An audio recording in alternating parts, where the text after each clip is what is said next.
Évangile selon Marc, chapitre 13.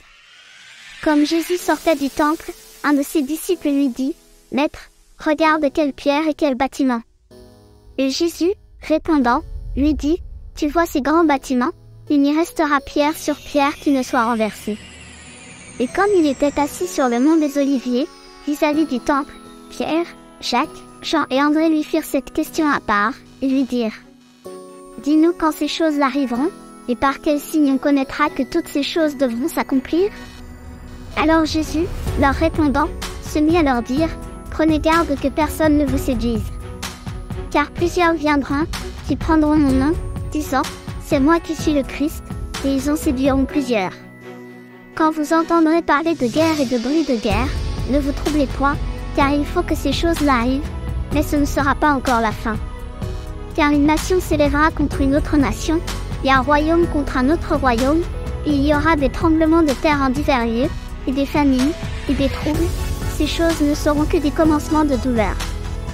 Mais prenez garde à vous-même, car ils vous livreront aux tribunaux et aux synagogues, vous serez fouettés, et vous serez présentés devant les gouverneurs et devant les rois, à cause de moi, pour me rendre témoignage devant eux. Mais il faut que l'évangile soit auparavant prêché à toutes les nations. Or, quand ils vous mèneront pour vous livrer, ne soyez point en peine par avance de ce que vous aurez à dire, et ne le méditez point, mais dites tout ce qui vous sera inspiré à cette heure-là, car ce ne sera pas vous qui parlerez, mais ce sera le Saint-Esprit. Alors un frère livrera son frère à la mort, et le père son enfant, et les enfants se lèveront contre leur père et leur mère et les feront mourir. Et vous serez haïs de tous à cause de mon nom, mais celui qui persévérera jusqu'à la fin, c'est celui-là qui sera sauvé.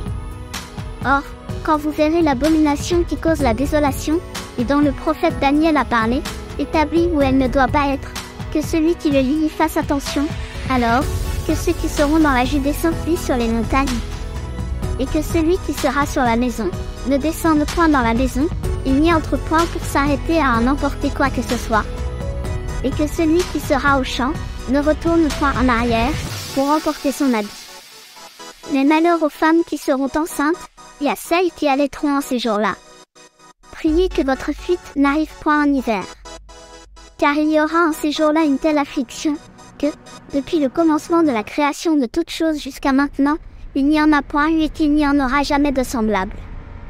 Et si le Seigneur n'avait abrégé ces jours-là, personne n'échapperait, mais il a abrégé ces jours à cause des élus qu'il a choisis.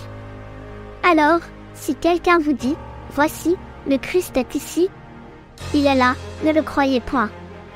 Car de faux Christ et de faux prophètes s'élèveront et feront des signes et des prodiges pour séduire même les élus, s'il était possible. Mais prenez garde, voici, je vous ai tout prédit. En ces jours-là, après cette affliction, le soleil sera obscurci, la lune ne donnera point sa lumière. Les étoiles du ciel tomberont et les puissances qui sont dans les cieux seront ébranlées.